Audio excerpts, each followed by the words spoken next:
What if I told you that the most potent world-altering force, world force you possess is the very thing you have been taught to waste?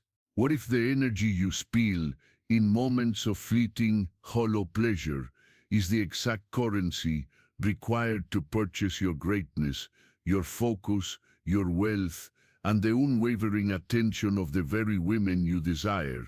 This isn't a comfortable question. It's not meant to be. It's an earthquake intended to shatter the foundations of a prison you never realized you were living in.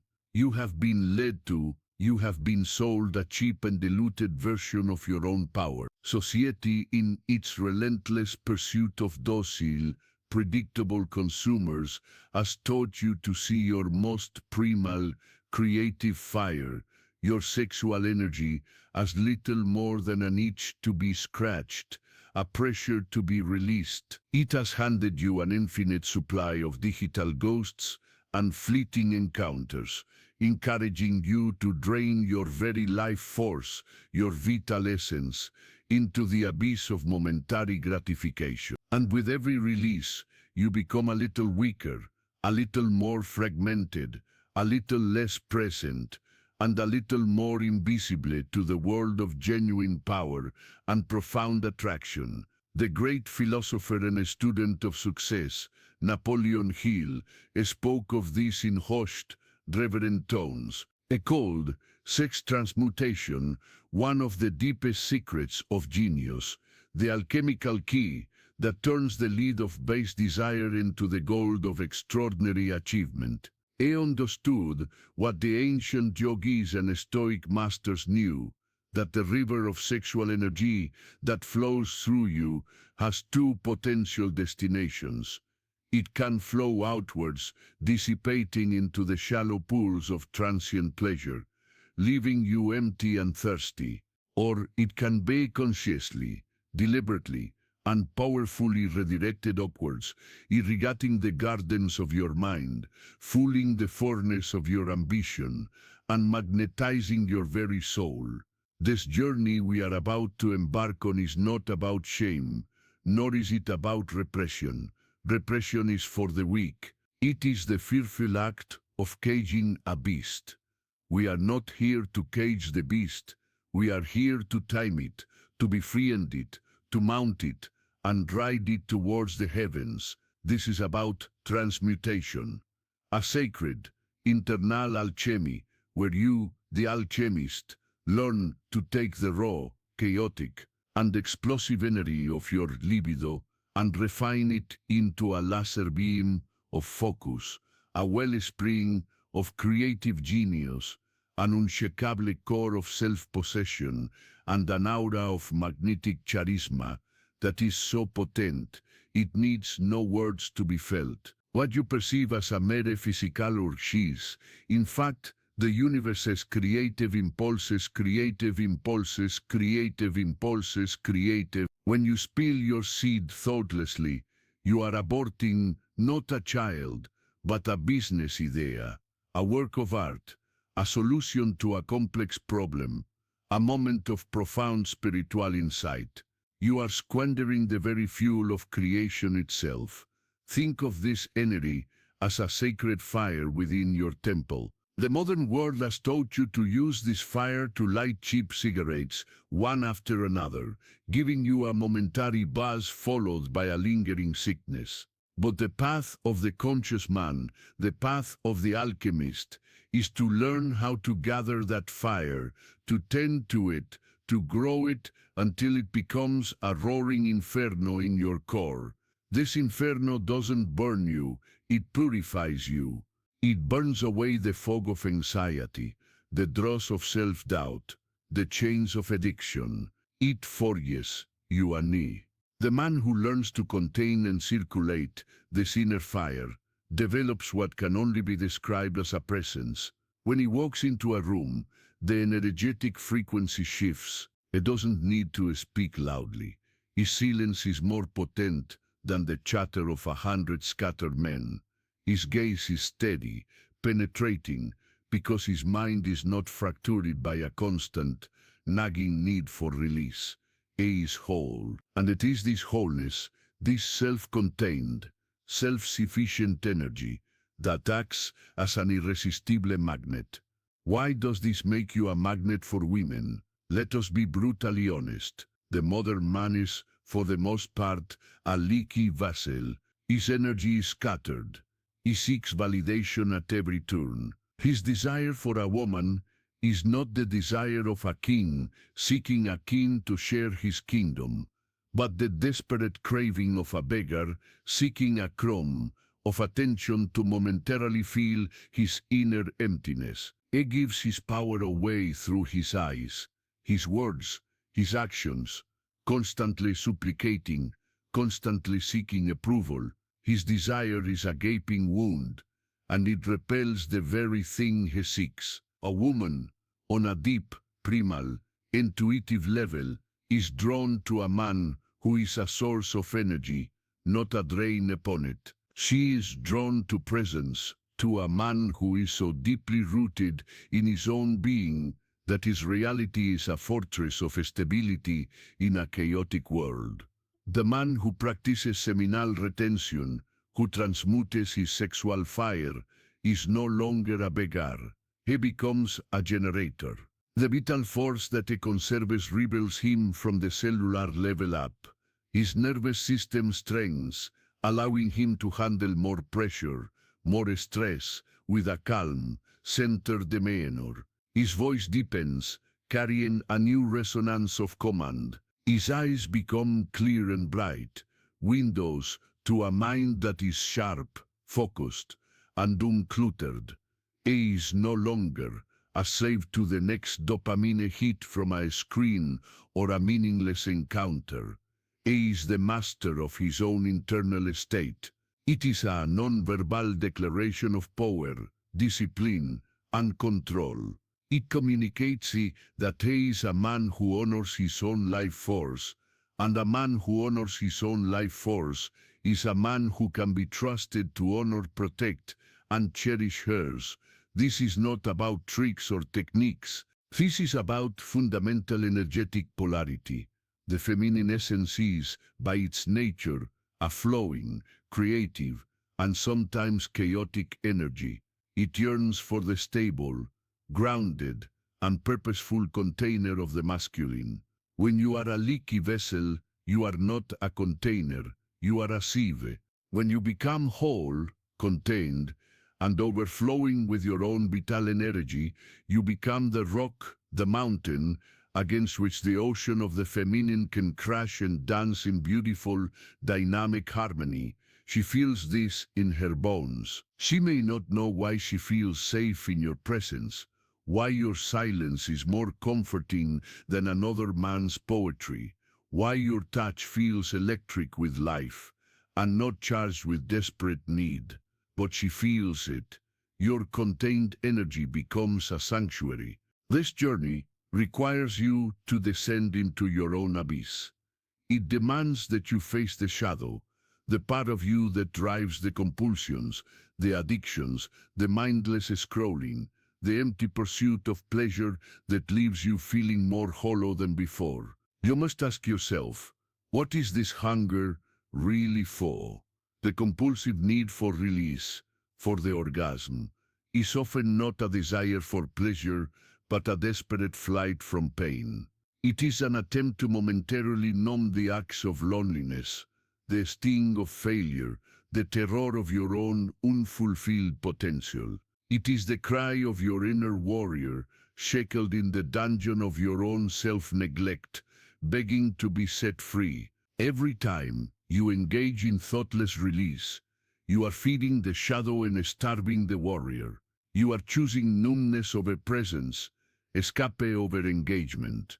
The path of transmutation is the path of the warrior. It is the decision to sit with the discomfort, to feel the raw, untamed energy surging within you, and instead of running from it or thoughtlessly spilling it, you stand your ground.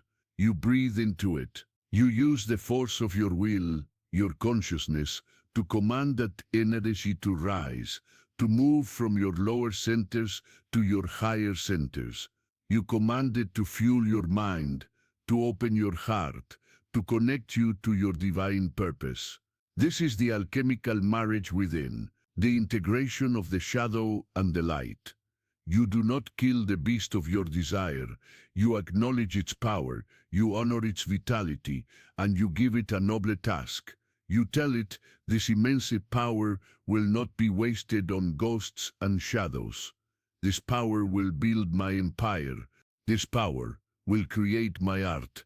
This power will heal my wounds and the wounds of those I love. This power will make me the man I was born to be. When you do this, something miraculous happens. The craving, the gnawing addiction begins to lose its grip. The energy, now given a higher purpose, no longer feels like an overwhelming pressure that needs to be released. It becomes a steady, humming dynamo at the core of your being. Your focus in your work becomes unbreakable. Your creativity flows like a river. Your discipline becomes a shield and a sword. You are no longer living at the mercy of your impulses. You are the conductor of a grand orchestra, and your life begins to play a symphony of power, purpose, and grace.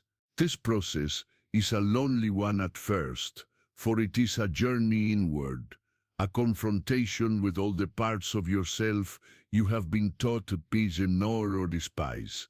It's a path that few men in the modern world even know exists, let alone have the courage to walk. And as you walk it, as you begin to feel this power consolidating within you, it can be disorienting. It's like learning to see in a new dimension. This is precisely why we have created this space, this digital campfire. We are here to explore these forbidden truths, to map out the territories of the masculine soul that have been erased from the public consciousness. This journey into the abyss is not one you have to take alone. We are exploring the deepest truths of masculine power here, and each new step we take together. If this conversation is stirring something within you, a recognition of a truth you've always felt but couldn't name, then join this tribe. Subscribe to the channel and ring the bell, not just for another video, but as a commitment to yourself, a signal to the universe that you are ready to stop being a spectator and start becoming the alchemist of your own soul. This is our forge, and together we will turn the lead of our shared struggles into the gold of our collective strengths. Do it now, and seal your intention to begin this transformation in earnest. Now, let's go deeper into the nature of this magnetic attraction. The world is full of men who are trying to get something from women: attention, validation, sex, a sense of worth. Their entire interaction is predicated on a transaction. I will do this for you, so you will give me what I need. This neediness, this energetic poverty, is a repellent. It creates a subconscious tension. The woman feels she is being meant for a resource, not appreciated for her essence. The transmuted man, the man practicing seminal retention, operates from a completely different paradigm. He doesn't need anything from her because he is already full. He has cultivated his own inner source of energy, validation, and purpose. He is a sun, radiating warmth, not a black hole, soaking everything into its void. His desire for her, when it arises, is not the clawing of a hungry ghost, but the appreciation of a connoisseur. It is clean, it is powerful. It is a genuine admiration for her beauty, her energy, her spirit, without the desperate attachment to a specific outcome. He can hold unwavering eye contact not as a technique, but because his mind is not desperately racing, calculating his next move. He is simply present. He can listen deeply not as a strategy, but because he is genuinely curious and his inner world is quiet enough to truly receive her. He can stand in silence with her, and it is not awkward, but filled with a potent, comfortable energy. This is the essence of true masculine presence. It is a state of being, not a series of actions, and it is the rarest, most precious commodity a man can offer. Women are surrounded by anxious, scattered, and needy energy from men all day long. When they encounter a man who is a pillar of calm, self-contained power, it is like finding an oasis in a desert. They are drawn to it. They want to be near it. They feel safe and seen in its presence. It becomes a space where she can relax her own nervous system, where she can unfurl her feminine essence without fear of it being consumed by neediness. This magnetism isn't just spiritual or emotional, it's chemical. The vital fluids you conserve are rich in nutrients, minerals, and life-giving compounds. When you retain, your body reabsorbs these powerful substances, using them to fortify your brain, your bones, your entire system. This physical vitality translates into a palpable aura. It's the glow in your skin, the light in your eyes, the confidence in your posture. There is even a theory about pheromones, that a man who is healthy and virile on this deep, biological level emits signals of his genetic fitness, signals that are picked up on a subconscious level. But beyond the biological, there is the spiritual. You are literally stewing in your own power. This contains sexual energy, is pure creative potential. It enhances your intuition, what Napoleon Hill called the sixth sense. You start to make better decisions. You can read people and situations with an uncanny clarity. You feel more connected to your mission, your purpose. You are no longer just a man. You are a man plugged into the primal current of life itself. This journey will test you. There will be days when the pressure feels immense. The conditioning of a lifetime will scream at you to release, to go back to the comfortable numbness. This is the dragon at the gate of the treasure. It is the trial by fire, and the way you pass this trial is not through brute force or self-hatred. It is through conscious redirection. When the energy surges, you do not fight it. You welcome it. You use your breath to draw it up your spine. You go for a run. You lift heavy weights.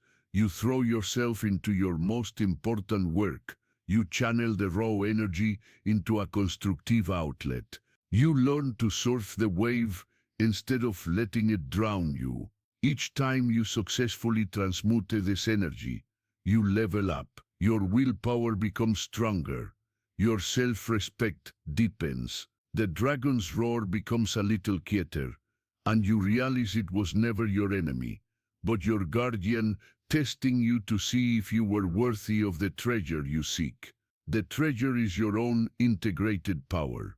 Imagine two men. The first man wakes up, feels the urge, and immediately reaches for his phone. He spends 20 minutes in a digital haze, finds his release, and then starts his day. He feels a momentary relief, followed by a wave of lethargy, brain fog, and a subtle corrosive sense of shame. He goes into his day depleted, his creative edge blunted, his willpower already compromised. He is reactive, easily irritated, and carries an aura of quiet desperation. The second man wakes up and feels the same powerful surge of life force, but instead of spilling it, he honors it. He gets out of bed and meditates, feeling the energy circulate within him. He does a vigorous workout, channeling the primal power into physical strength. He then sits down to work on his most important project with a singular, ferocious focus. The energy that could have been wasted in a moment of empty pleasure is now the very fuel that is building his empire. He goes into his day. Charged, confident, and clear. His presence is calm and commanding. When he interacts with people, he is fully there, a source of energy and stability. Which of these men do you think is a magnet for opportunities, for respect, for genuine, high-quality attraction? The choice is not made by fate or by chance. It is made in those kate moments, when you are alone with your own fire, and you decided whether to squander it or to build with it. The ultimate conclusion of this path is not about becoming a magnet for women as an end in itself. That is merely a beautiful natural byproduct of a much deeper transformation. The true goal is to become a magnet for your own highest self. It is to integrate the most powerful, primal force of nature within you with your most divine, conscious aspirations. The man who has mastered this inner alchemy is no longer a divided being, torn between his spirit and his flesh. He is a unified force of nature. He walks with the grounded power of the earth and the expansive vision of the sky. He is the warrior king, the shaman CEO, the artist mystic. He has taken the most volatile element of his being and transformed it into the philosopher's stone, the elixir of life. He understands that the energy that creates life in the womb of a woman can create a new life for himself when contained and cultivated in the womb of his own consciousness. So we come to the final, piercing truth. The man who masters his sexual energy is not the one who denies it, represses it, or fears it. He is the one who has had the courage to walk into the heart of his own fire, to face the roaring beast of his desire, and to emerge not burned, but forged. He has traversed the abyss of his own compulsions and discovered that at the bottom of that abyss was not a demon to be slain, but a god waiting to be born. The power was never outside of you. The kingdom you seek is not in the approval of others, but in the dominion over yourself. Seminal retention is not the destination. It is the key that unlocks the gate. It is the first step on the sacred path of becoming the man you were always meant to be: powerful, purposeful, present, and whole. The choice is now yours. Will you remain a leaky vessel, forever spilling your potential onto the barren ground of fleeting pleasure, a ghost haunting the edges of your own life?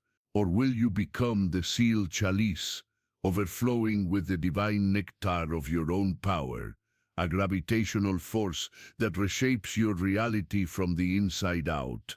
The king is not born on a throne.